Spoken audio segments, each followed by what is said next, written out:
Muy buenas tardes, estamos de nuevo en el búnker, aquí en algún lugar del planeta y hablar de un tema importante que ha sido Kazajstán, qué está sucediendo en Kazajstán, ¿verdad? Y vamos a tocar otros puntos anexos, quizás un poquito qué ha pasado previamente a la reunión del día de hoy lunes. ¿Será que lo que pasó en Kazajstán era para desestabilizar esta reunión? Bueno, vamos a ver esos temas. ¿Y quiénes están posiblemente involucrados acá? Y actores vecinos. Entonces, Sergey, ¿cómo estás? Teníamos rato Bien, de no reunirnos. mucho gusto.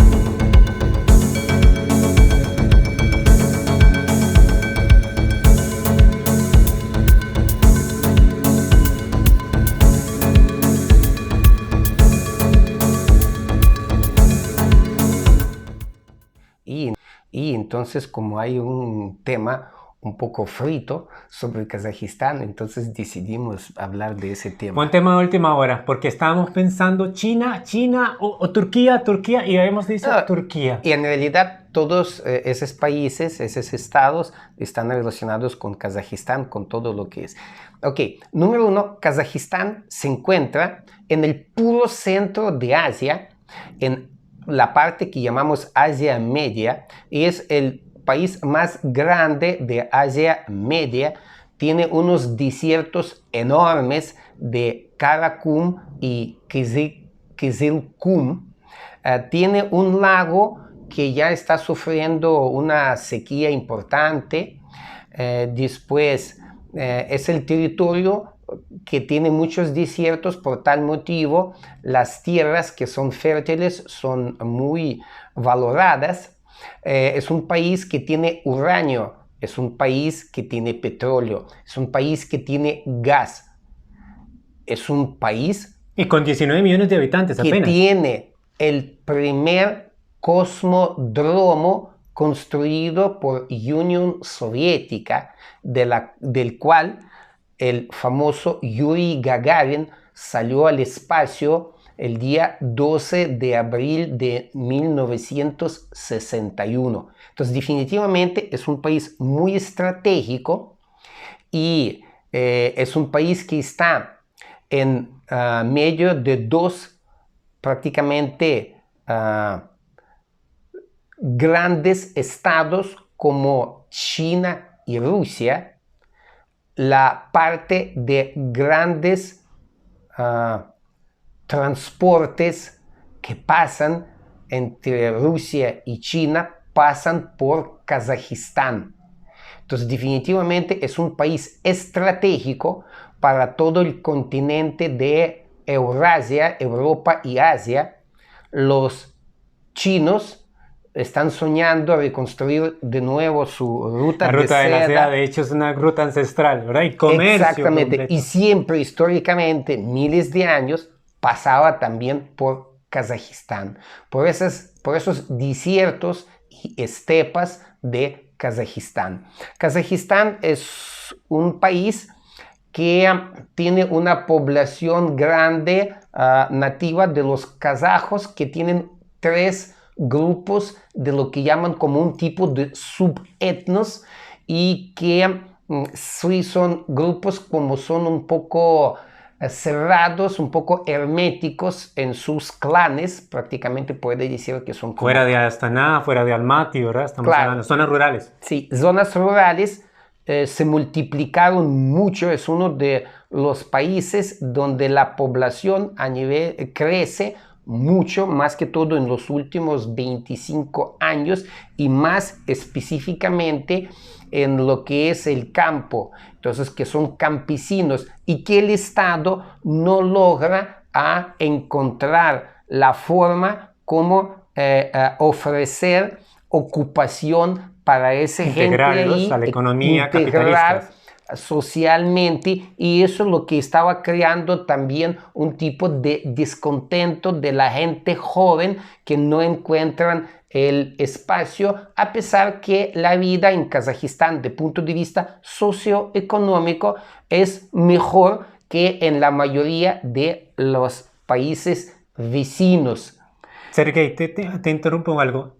Kazajstán en la época soviética pasó por momentos de economía interesante, pero también la pobreza también era fuerte. Había un sistema económico que no era estable para la seguridad social, pero no era capitalista, no era excedentes de producción, y como es la era capitalista después de 1991, que hoy en día Kazajstán se puede considerar como la Dubái fría. Es decir, lo que es Astana, lo que es Almaty, ese crecimiento de la ciudad con imponentes edificios, con sistemas, es más, que yo entienda, Astana y Almaty son ciudades modelos. Son ciudades modernos, son ciudades modelos, específicamente es por eso, porque de verdad el país está exportando muchísimo lo que es la materia prima, que tiene bastante. Y a nivel del campo, por lo menos logra obtener la soberanía en la producción del grano, que generalmente sí logra cubrir las necesidades nacionales, interno, que es muy importante. Bueno, a nivel interno del capitalismo en Kazajstán, pues tiene petróleo, tiene gas, tiene uranio, que todo eso se comercializa, se vende, Claro. Pero el problema es que ese petróleo está a la visión capitalista de venderlo al exterior, y hacia lo interior es prácticamente muy poco, y prácticamente de lo que se entiende la gran flota vehicular es con gas licuado, gas LP. Claro, así es. Entonces, lo que inició el conflicto, como se aprovechó este 1 de enero, es que el gobierno por muchos años, con ese boom que ha tenido económico, inclusive que las empresas extranjeras han ido a invertir, pero había como ese crecimiento que después de 2013 empezó a caer. Esa economía también empezó a subir un poco la inflación. Entonces, a partir del 1 de enero tomaron una medida capitalista, es vamos a quitar la subvención al gas, a los combustibles, pero bueno, fueron brutales, fue del 50 al 100%. Vea qué interesante. Fue un golpe muy duro para la economía interna. El asunto es que en lo que es el monopolio de producción de gas, lo subieron tal vez lo máximo, son casi 30%. Pero lo interesante es que ahí no es como, por ejemplo, en un país como Costa Rica, donde todos los precios en todas las bombas de gasolina son iguales porque el Estado está controlando. Ahí más bien es igualmente como en Panamá o en Europa, que cada bomba de gasolina tiene derecho de tener su precio diferente, entonces compran en un mayorista por un precio y después revende y puede generar más intereses. El asunto es que las empresas estas, que ya son bombas de gasolina y todo eso, subieron mucho más. Si a ellos subieron 30%, ellos subieron doble de lo que fue el costo. Y eso sí definitivamente provocó, detonó un descontento popular importante. Pero como entendemos bien, y lo que pasó y lo que se nota, que todo ese tipo de la infraestructura de diferentes tipos de las organizaciones que fueron creadas durante últimos años para los propósitos de ser utilizados en algún momento para el golpe de Estado, y que son de diferente tipo de intereses dirigidos por diferentes grupos, como adentro del país, que son nacionalistas, como afuera del país, como por ejemplo islamistas yihadistas.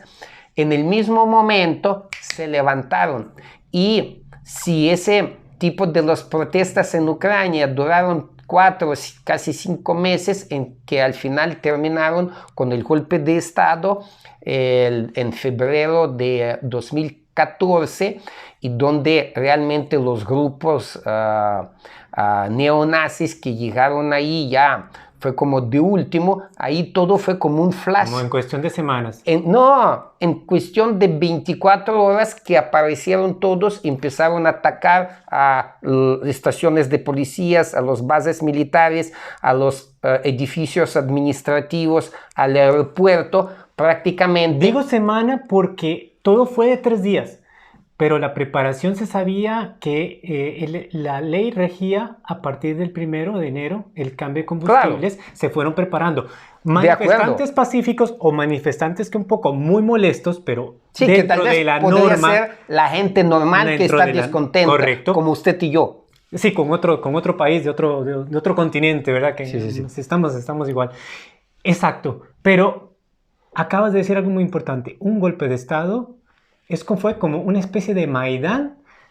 Claro, la tecnología fue la misma, exactamente. Aprovechar el descontento popular. La gente llegaron a los edificios administrativos, pero detrás de la gente común y corriente llegaron los grupos armados. Y mientras que los policías estuvieron así tranquilos y relajados, viendo la gente normal en la primera línea, cuando la gente se acercaron, ya de ahí de una vez aparecieron los grupos armados que empezaron a matar a los policías y a ocupar y quemar los edificios administrativos, tomar las estaciones de policías y bases militares y todo eso. Es claro algo.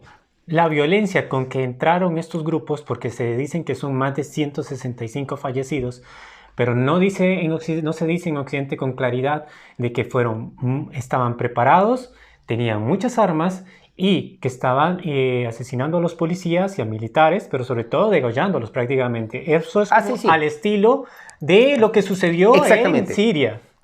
Exactamente, Siria, Irak o algo así. Entonces, ahí donde... Estado Islámico. Lo que ve y lo que ya de la gente que fueron capturados. Hay mucha gente que son mercenarios extranjeros también. Entonces se nota, y también hay muchos que son de Kazajistán, nacionales, pero que estuvieron recibiendo entrenamiento en Afganistán, en Siria, más bien ya estuvieron participando. Es que están de vacaciones, no hay ningún conflicto ahorita en Afganistán, en Siria y tal vez en el Yemen, pero están desocupados. Exactamente. Entonces, ahí ya encontraron el trabajo y llegaron ahí exactamente. Aparte de eso, que definitivamente, como usted entiende, ellos son ejecutores, son la gente, digamos, que son idiotas pagados, con todo el respeto. Pero lógico que fue dirigido por un motivo especial, porque todos dicen, expertos, que supuestamente lo que pasó ahora en el año nuevo fue así de repente flash, fue diferente y tal vez a veces faltaba coordinación para todo ese tipo de los grupos extremistas, porque ellos, digamos, los que dirigen desde afuera del país necesitaban hacer ese bombazo urgente. Ahí donde viene por qué exactamente en los primeros días de enero intentaron hacer el golpe de Estado en un modo más violento. En la Navidad ortodoxa. Exactamente. Y ahora prácticamente juntando todas las fuerzas diferentes, la gente con ideas liberales, los ultranacionalistas, los yihadistas, otro tipo de islamistas, otros que en la parte occidental de Kazajistán, que son salafitas, que supuestamente están bajo dirección de las guías y misioneros que vienen de Turquía. Ok.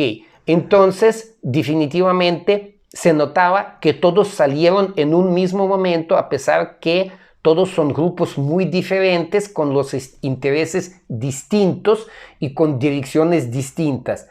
Y ahí viene la pregunta, ¿por qué todos ellos, así como de repente, salieron de una vez en los primeros días de enero? Bueno, también creemos que hay relación con la cumbre que se iba a hacer programada para el lunes 10.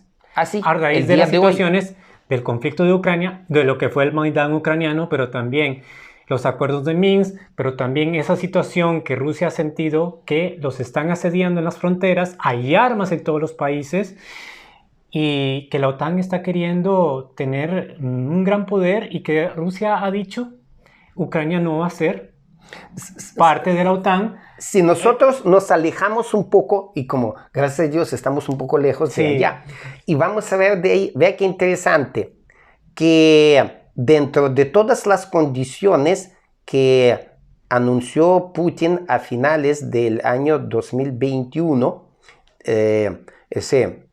lo que fue dirigido a Estados Unidos y a la OTAN, que él prácticamente exige que ya Estados Unidos y otros países satélites que son miembros de la OTAN no van a meterse para realizar más golpes de Estado en las repúblicas que anteriormente fueron parte de ex Unión Soviética. Las revoluciones de color. Sí, exactamente. Sí, lógico, porque todos fueron organizados, estructurados, financiados por los servicios de la supuesta inteligencia de Estados Unidos y un montón de otras organizaciones sin fines de lucro, como llaman. Sí, detrás de los cuales está el donde famoso... abunda el dinero para cambiar mentalidades. Sí, sí, donde, exactamente. Detrás de todo eso está el famoso señor Soros. Sí, entonces, y es interesante porque en la mayoría de las repúblicas de ex Unión Soviética, todas estas organizaciones de Soros están prohibidas, menos en Kazajistán, y más bien tenían como 20 diferentes tipos de las organizaciones afines financiados por Soros en Kazajistán, que para mí es muy significativo, porque creo que ellos fueron los que estuvieron coordinando más ese tipo de los eventos que sucedieron. Entonces, ¿qué sucede? Que Putin dicen que ya no más, no quiere más ningún tipo de golpe de Estado, ningún tipo de conspiración en contra los sistemas de funcionamiento del Estado que existe en el territorio de ex Unión Soviética, porque siempre los norteamericanos estuvieron tratando de realizar un golpe de Estado y instalar un... Bielorrusia. Bielorrusia no lograron. Y poner un gobierno títere y que va a tener un tipo de la política totalmente rusofóbica que va a limitar mucho las posibilidades de punto de vista económico, político, diplomático de Rusia. Entonces así y la fue. Economía de armamento. Si Ucrania entra en la OTAN o Bielorrusia hubiese entrado a la OTAN, porque si hubiera funcionado el golpe de Estado, ¿qué significa? Que las armas S-400 ya no estarían, sino que sería la tecnología que usa la OTAN y Norteamérica que son otro tipo de armamentos, otro tipo de negocio. Y también ya sería romperle la seguridad territorial a lo que fue, Sí. a lo que es Rusia. Y Kazajstán es impresionante que no funcionó este golpe de Estado. Y tiene que haber muchas razones. Que yo entienda, hay grandes compañías rusas en este momento en Kazajstán, muchos matrimonios mixtos desde las épocas, desde Sí, las claro, épocas claro. de Stalin, está la conexión entre estos países es fuerte, el comercio es fuerte entre ambos, pero lo interesante es que la reacción fue inmediata. Es decir, cuando dice Estados Unidos que no le gusta la interferencia de Rusia en Kazajstán, pero en primer lugar, los kazajos fueron los que pidieron ayuda. Sí, en realidad, véalo, el asunto es siguiente. Entonces, la lógica es esta. Putin dijo que no quiere más y creo que lo que tal vez Estados Unidos y Gran Bretaña quisieron mostrar que más bien van a poner a Putin en una posición muy incómoda realizando el golpe de Estado en Kazajistán, exactamente como dando de entender más que realmente Putin no puede hacer nada y no tiene posibilidad de controlar ese espacio postsoviético. Entonces, como tratando de burlar sobre las exigencias de Putin. Con o sin Putin hay una Y al estrategia fin, ya hecha. lo que pasó que la organización, exactamente lo que ellos tienen, esa unión militar, de solidaridad militar. Entonces, como Kazajistán solicitó una ayuda militar, entonces prácticamente en 24 horas todos los países que son miembros de esa organización le mandaron a los grupos militares para ayudar. Creo que fue muy importante primero para el mismo presidente dentro del país mostrar que él tiene un respaldo de una organización internacional, porque hubo muchos burócratas, muchos ministros que prácticamente fueron representantes de los intereses ajenos de otros estados que exactamente estuvieron realizando el golpe de estado. Entonces varios de ellos ya están arrestados, un montón de ministros están... Hay más de 8.000 detenidos también por las manifestaciones. Sí, eso tal vez la gente que son participantes, pero yo estoy hablando de la los gente... altos dirigentes. Exactamente, los que son organizadores, los que son realmente estuvieron provocando eso y que tuvieron su interés y su compromiso con los servicios de inteligencia de los países que se consideran grandes imperios. Tokayevsky fue el que activó prácticamente el sistema. Es que era la primera vez prácticamente que entra a funcionar en ejecución en muy poco tiempo, en emergencia, la organización del Tratado de Seguridad de estos países. Claro. Y así es. Y se mostró muy eficaz, de mi punto de vista, se mostró más eficaz que la organización, la OTAN, de mi punto de vista. Sí, más bien pareciera que esta es como la OTAN del Asia, mucho mejor organizada que la OTAN digamos, por lo menos es el primer evento y por lo menos el debut fue bueno. Como que no lo esperaban una respuesta así. Claro, porque es primera vez que están actuando y lo actuaron bastante bien. Y fue importante, interesante, quien ha tenido una figura muy interesante, no es tanto la figura de Putin. Sí es Putin una gran figura y está en las reuniones, pero en la organización de la OTS ha sido el presidente de Bielorrusia, que fue no hace mucho, que les quisieron hacer su golpe de estado, que no se activó todavía la organización del tratado, pero en este caso ha tenido una importante relevancia, una figura muy importante. Es que el asunto es que en Bielorrusia no hubo tanta injerencia de los grupos terroristas, de los extremistas, no hubo tanto ataque contra los militares como fue en Kazajistán. Sí. En Kazajistán eso fue lo que empezaba, parecía como en Siria o como en Afganistán. En realidad fue una fracción de tiempo muy corta todo. Claro, y ahí donde sale la pregunta, ¿por qué hicieron tan diferente? Porque de una vez empezaron a crear tanta caos, porque empezaron a quemar los centros de la ciudad, edificios administrativos, atacando los aeropuertos. Pérdidas millonarias. Claro, de punto de vista económico. Y ahí donde ya sale la idea. Entonces, definitivamente es los patrocinadores que están afuera, que están dirigiendo el golpe de Estado, no le interesa solamente el cambio del gobierno, como por ejemplo en Ucrania, sino parece que quieren meter en un tipo de guión, aprovechando que más bien hay rivalidades entre los tres subetnos diferentes en Kazajistán, para hundir Kazajistán en una guerra como Libia. Exactamente, en un tipo de condición como Libia, creando un tipo de llaga que puede alimentarse mucho de otros países como Afganistán y todo, donde van a llegar los mercenarios islamistas.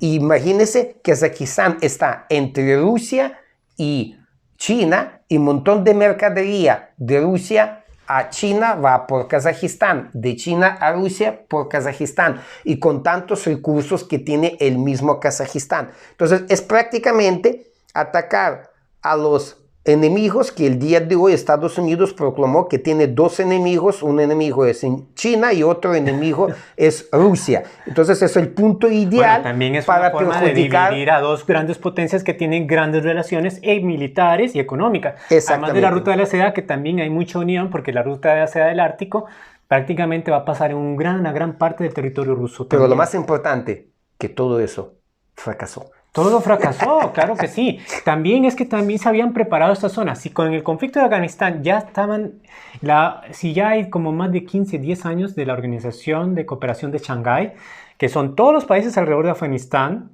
que son repúblicas exsoviéticas, más Rusia, estaban ya con programas económicos, inclusive políticos, de la lucha contra el terrorismo, de la no expansión de ideas radicales, y eso también se aplicó en la zona de Kazajstán. Claro. O sea, estamos viendo que Occidente jamás se preparó a que esto fuera, a que este resultado fuera en contra. Pensaron que iba a suceder más cosas, pero no pasó más.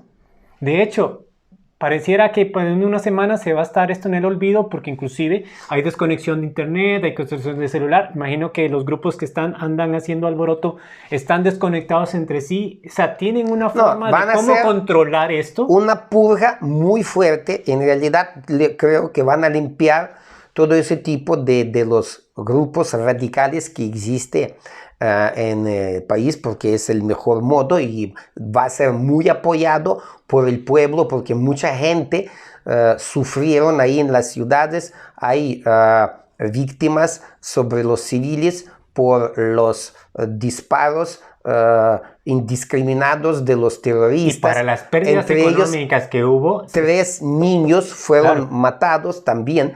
Y otra cosa es interesante, entonces para volver tal vez a lo que la idea que yo quería pronunciar, que al final lo que sucede, con todo lo que se logró hacer nuevo presidente y logró a salir adelante, logró a resistir al golpe de Estado y todavía tener el respaldo de Putin y las organizaciones del Tratado de Solidaridad, definitivamente es muy interesante que el día 10, supuestamente 10 de enero, en la cumbre entre Estados Unidos y Rusia, supuestamente pensaron ver a Rusia como muy debilitada, burlada ante el suceso que pasa en Kazajistán. Pero más bien el día de hoy, el 10 de enero, se ve posición de Rusia mucho más fortalecida, porque lograron prácticamente calmar de inmediato ese tipo de del golpe de Estado que no se logró realizar en Kazajistán. Sí, y otra cosa por ver. Rusia ha fortalecido, Bielorrusia se está fortaleciendo, y créanme que hoy en día, o sea, ya en estos días, Kazajstán va a ser otro país, va a ser otra mentalidad. Tokayev va a tener más fuerza, inclusive si él proviene de las épocas soviéticas, inclusive Nursultán, que fue el último presidente de Afganistán, líder de Afganistán dentro de la época soviética, fue el primer presidente de una época ya republicana o más capitalista de Afganistán, que duró 20 años en el poder, que inclusive es sorprendente ver que cuando se retire en 2019, Astana cambia el nombre por Nursultán, y eso para mí fue sorprendente. Bueno, todo es llamarse Nursultán, pero a diferencia de Bielorrusia, Kazajstán tuvo la visión de que ya no se podía mantener Nursultán en el poder, y Tokayev entra como sucesor, a dedo aunque sea, o planificado de una forma en que fuera un sucesor alineado, y Nursultán estaba como en condiciones de seguridad en otras cosas, pero ya a partir de este momento todo ese sistema de gobierno está fuera. Nursultán está fuera, no sabemos qué va a pasar, pero Tokayev es otro de las personas que en este momento tiene un poder fuerte y puede transformar a Kazajstán es más, en este momento Kazajstán está tomando más fuerza de lo que era hace una semana. Claro, así es. Primero porque definitivamente el señor Nazarbayev tiene 81 años, en realidad no tiene ni condición física y todo eso ahí. Y supuestamente Tokayev fue elegido porque siempre fue muy buen burócrata. Es una persona que siempre lograba hacer todo lo que estuvieron cargando de hacer. Por su formación es diplomático, estudió en Unión Soviética, la carrera de diplomacia fue durante Unión Soviética, el diplomático en Singapur y en China.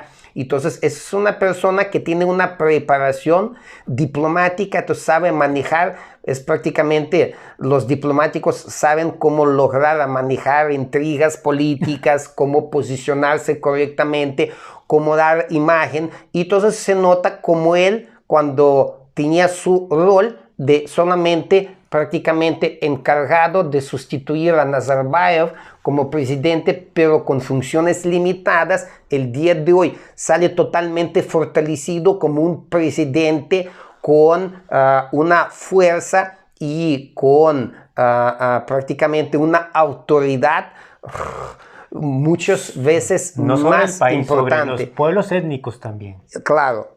Y definitivamente ahora apoyado por el pueblo porque logró resistir contra el golpe de Estado, prácticamente aniquilados esos terroristas ahí, y está respaldado por organización del tratado, lo que hace juntarse aún más con Rusia, y eso creo que de punto de vista como para algún futuro tiene más posibilidades de que Kazajistán puede alinearse más económicamente y políticamente con nueva confederación que existe entre Rusia y Bielorrusia. Por lo menos así se ve el paso. Se ve como un fuerte polo de economía, o sea, que no siempre va a ser Rusia la principal fuente, y China, sino que Kazajstán tiene un futuro económico bastante interesante, además que todavía falta explotarle petróleo, o sea, la riqueza que tiene Kazajstán se la desean muchos otros. Y se ve claro que más bien este presidente Nursultán, antes de Tokayev, disparó la economía, la industrialización, la hizo efectiva, un Producto Interno Bruto enorme, y hizo exactamente como Azerbaiyán. Hizo el mismo método, que se integró, se fortaleció militar, económico, industrial, y vemos que con Azerbaiyán, que contra los armenios, pues prácticamente lo superaron pues como 100-1 prácticamente. Toquemos un punto interesante. De los que están aquí cercanos, Turquía estaba para mí como a la expectativa de lo que sucediera, porque son pueblos túrquicos también, hay mucha gente. Exactamente, son de origen, más que todo la parte occidental, ahí donde tienen esas tendencias salafistas, como lo llaman, donde Turquía tenía mucha influencia. En realidad, Turquía desde hace tiempo tenía como varios proyectos diferentes en los cuales quería salir como un líder importante y quería expandirse como un imperio. Entonces siempre estuvieron soñando volver a ser el imperio. Entonces hubo siempre en una competencia las ideas de los dos proyectos que estuvieron tratando de propulsar y formar. Y con la Turquía de Erdogan, porque Erdogan sí exactamente quiere ser como un sultán merece nuevo. Un programa entero de Entonces Erdogan. hay dos proyectos muy interesantes en Turquía. Una que es la Gran Turkán, que es como la unión de todos los grupos étnicos turcos en el mundo. Y otro como plan es como volver a influir en el territorio que anteriormente fue el Imperio Otomano. Es muy interesante porque ambos proyectos entran en los conflictos con otros países que tienen sus intereses. Si nosotros vamos a ver el mapa, es bueno mostrar el mapa. Ahí lo mostraremos. El proyecto de Gran Turkán es un prácticamente proyecto que va a entrar de una vez a un conflicto muy fuerte con la mayoría de los vecinos existentes y enemigos históricos de Turquía. Número uno es Irán, que está al este de Turquía, porque hay grupos étnicos turcos hasta en el este de China. Irán. Y también de China. Después, es otro día más Sí, allá. el otro lado. Si vamos a ir al norte, entonces ahí está Azerbaiyán, que sí está aliado, pero después ya sigue Asia Media, donde hay varias repúblicas como Turkmenistán, Uzbekistán, Kirguistán, Kazajistán, que son grupos étnicos también de alineamiento turco. Aún más, dentro del territorio de Rusia existen repúblicas autónomas como Bashkiristán, como Tatarstán, Altai.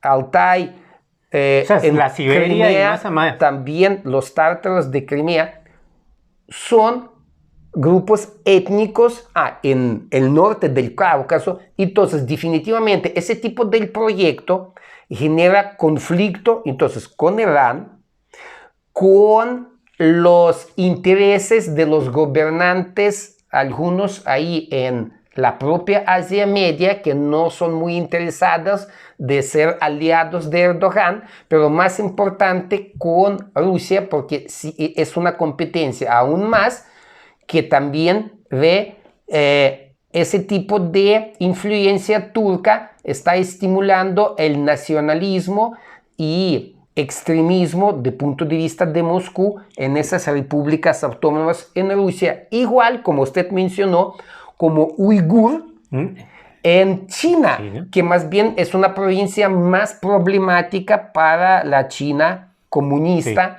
porque también son nacionalistas y que están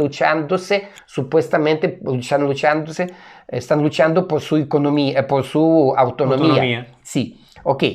Entonces, el otro proyecto, entonces imagínense, si Turquía va a seguir realizando ese proyecto, entonces entra en un conflicto con algunas élites en la misma Asia Media, con Rusia, con China, con Irán. Entonces eso es lo que va a generar más y más problemas para Turquía.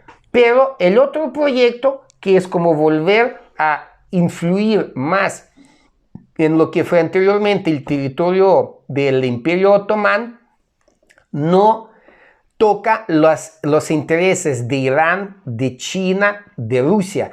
Va a tocar los intereses de Arabia Saudita, de tal vez de los Emiratos Árabes, que expanden su influencia hacia el norte de África, porque ese territorio de lo que fue el Imperio Otomán empieza desde los Balcanes, donde el día de hoy está Albania, Kosovo, Bosnia y Herzegovina, Macedonia, que también tiene los musulmanes ahí, Bulgaria, y hacia el sur. Hacia el sur sería hasta Libia, por eso Turquía se metió mucho a Libia. El interesante binomio Qatar-Turquía ha sido súper importante, inclusive en Libia, en el último año pasado, que se logró un acuerdo no de paz, sino como una tregua. Exactamente, porque Turquía y Qatar prácticamente se quedaron con Trípoli, pero los demás, estamos hablando de los demás, Francia, Egipto, tienen más control de Rusia también. De la otra parte de Libia. Exactamente. Por todo ese origen de petróleo. Y ahí donde tiene más petróleo, más bien. Entonces, por eso, los egipcios, muchos países árabes, como digo, más que todo Arabia Saudita, ve con mucho recelo ese tipo del proyecto de Turquía, pero por lo menos esos países no son tan potentes como China, Irán y Rusia juntos, ¿me comprende? Porque ahí va a entrar en el conflicto con ellos. Entonces Rusia prefiere, China prefiere, Irán prefiere no molestar si Erdogan va a realizar su proyecto sobre la influencia al antiguo territorio del Imperio Otomán, porque solamente va a entrar al conflicto con esos países árabes, y están muy en contra de aquel proyecto que es unión de los grupos étnicos turcos en todo el mundo. De hecho, hace como 2 meses fue criticado, tal vez aquí en Occidente no lo vemos mucho, pero Erdogan recibió un regalo de un líder en Turquía, radical, ¿verdad? En el cual le regaló un mapa de todo, o sea, fue como la visión de expansión turca, de todos esos lugares túrquicos, o sea, se veía que llegaba hasta el norte de Rusia. Sí.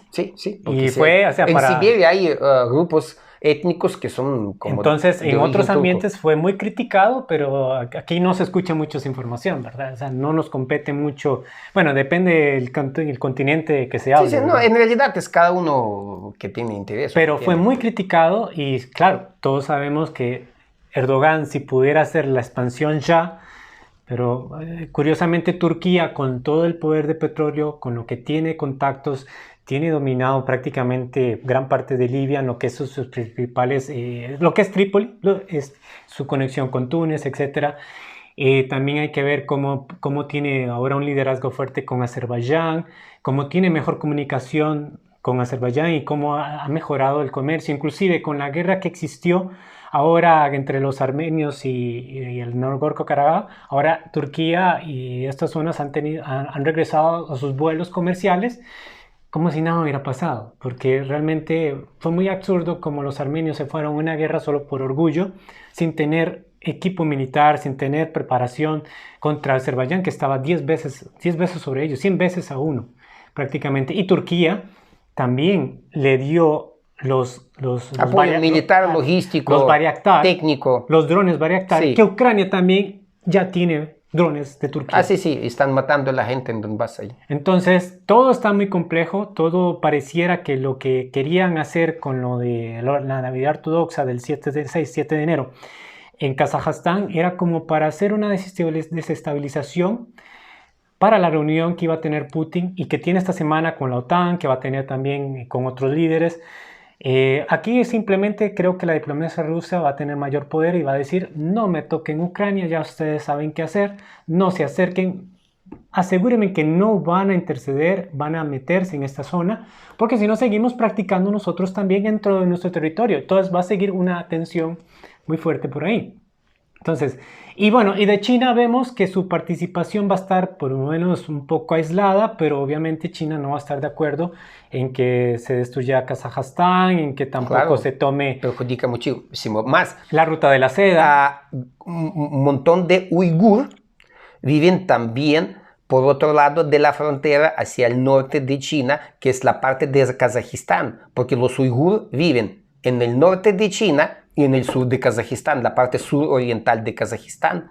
Entonces, definitivamente, si Kazajistán podría caer en un caos, entonces definitivamente eso podría fortalecer más ese tipo de ultranacionalismo, tal vez uigur, y podría como generar miedo a China, que esa gente puedan seguir apoyando militarmente, logísticamente al uigur en el lado chino. Y la OETC tiene mucho, digamos, aunque la información viene en tractos, porque digamos se cortó internet, se cortó sistemas de comunicación celular, la información que ha venido saliendo de Kazajstán, inclusive toda la OETC ha dicho, sí, aquí hubo una mano, no solo interna, sino que realmente fue una operación programada desde el exterior, aquí hubo ataques realmente de terroristas, militares, porque para los destrozos que ha habido realmente en Almaty sobre todo y en otras zonas, realmente fue de magnitudes muy grandes.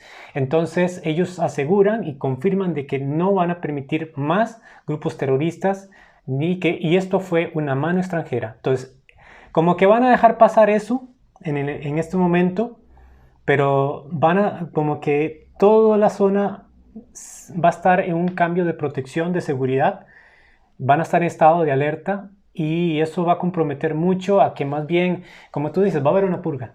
Eso es claro, va a haber una purga. Y también en otras repúblicas, en otros países, creo que ya se puede pensar que hay una mucho más posibilidad que no van a tener ese tipo de golpes de Estado, esos ataques terroristas, regímenes fascistas como en Ucrania, entonces que van a tener más paz, que la gente puede vivir con más expectativa hacia un futuro seguro. Entonces van a tener una política en la cual las repúblicas exsoviéticas, incluyendo Kazajstán, incluyendo Rusia, van a tener una política ancestral de repeler más todavía lo que les amenace como seguridad nacional.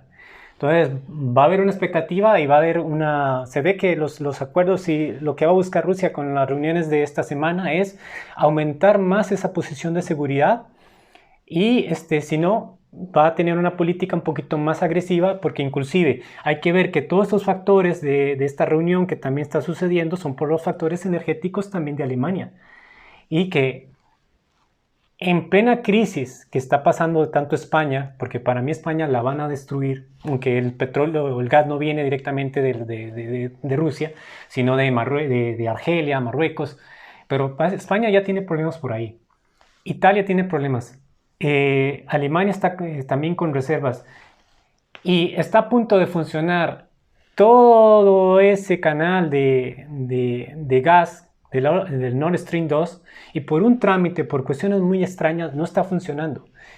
Y todo en este momento, en España, por ejemplo, y en muchos países de Europa, el problema energético se está disparando. El costo en España está muy caro, la electricidad y todos estos factores. Entonces, hacen esta situación en Kazajstán, pero también teniendo un problema muy serio en Europa Central, a nivel energético. Pero ¿quién va a ser el ganador acá? Dime quién podría ser ganadores aquí. Los países que realmente no están siendo atacados, o sea, los países que están siendo atacados, que están siendo asediados inclusive por la OTAN, son los que van a tener mayor contrapeso a enfrentar los problemas energéticos que Europa Central está en este momento teniendo. Entonces, palabras finales que podemos decirles. Yo veo que en alguna parte ha sido absurdo lo de Kazajstán, fue un error. Más bien esto ha dado más bien posibilidades de que todas las 15 repúblicas exsoviéticas y China más bien se sigan coaligando en un mayor sistema euroasiático de defensa, económico, político. Las 3 repúblicas son parte de Unión Europea, Letonia, Lituania, bueno, excepto las bálticas. Pero sí, las otras 12 repúblicas que el día de hoy están Ucrania, Moldova, Georgia, todavía están dirigidos por unos gobiernos prácticamente bajo control occidental, para decir así. Vamos a ver cuánto tiempo le va a durar, pero sí el resto de las repúblicas de la Unión Soviética están como ya más otra vez alineándose exactamente, y eso es lo que ayuda tal vez tener un poco más de paz en ese territorio. Correcto, entonces ahorita los problemas que se tienen que definir es el Nord Stream 2, que digamos también China está viendo problemas energéticos, pero prácticamente dentro de lo que está sucediendo de las revoluciones de color que todavía están existiendo, como el caso del Maidán de Kazajstán, son para desestabilizar también las políticas de la reunión y también que perdiera peso la energía y la ruta de la seda de China por Kazajstán, pero la ruta también, el traspaso del Nord Stream 2 hacia Alemania, que prácticamente está por funcionar, simplemente lo están atrasando. Entonces, toda esta reunión del 10 al 13 vamos a estar atentos, vamos a ver qué resultados salen y en la práctica qué surge. Y creo que vale ya para la próxima reunión, la próxima charla, hablar más de China y de Turquía, porque Turquía tiene una expansión bárbara, muy peligrosa, que tenemos que analizar también. Vamos a ver, son intereses, cada uno quiere ver su imperio grande, pero es muy interesante como la historia está volviendo otra vez manifestándose como el conflicto de los imperios. Como la Primera Guerra Mundial, prácticamente sí. Como antes de la Primera Guerra Mundial, se está tornando dentro de los países capitalistas de la época, otra vez se están matando por la guerra de mercados entre sí. Estamos viendo eso como algo cíclico de antes de la Primera Guerra Mundial. Sergei, Me ha gustado, siento que le hemos dado un gran aporte al que nos escuche, al que quiera aprender algo más de estas zonas, de entender más de la política, de que realmente no es que estamos defendiendo siempre a Rusia, es que tenemos que darle su verdadero poder, su verdadera posición, el por qué su expansionismo, el por qué, o sea, si no se comprende eso, entonces vas a ver que cualquier, por ejemplo, que cualquier diplomático del lado occidental, es que interfiere por... No, es que hay cuestiones trascendentales, históricas, y no se pueden romper de la noche a la mañana simplemente porque, por decir. Yo creo que vivimos en un tiempo de un cambio importante porque realmente tal vez Rusia logró volver a mejorar su condición de la defensa de punto de vista estratégico militar, táctico militar, tiene suficientes armas como hipersónicos que sí hace ya posibilidad de ya no quedar tan callado cuando hacen ese tipo de los golpes de Estado alrededor de los países que siempre fueron amigos de Rusia. ¿No? Y otra cosa, en diciembre fueron 30 años de la caída del sistema soviético, ya no es un asunto de comunismo, es un asunto de imperios. Y cerramos y le agradecemos a todos los que nos han escuchado y estaremos pronto en la siguiente edición. Les agradecemos mucho cualquier aporte que quieran hacernos a comentarios. Muchas gracias. Y muchas gracias. Deseamos mucha salud en ese tiempo. No se olvida que lo más importante de uno primero es salud. Salud. Éxitos 2022. A veces se nos queda éxitos y muchas gracias. Gracias.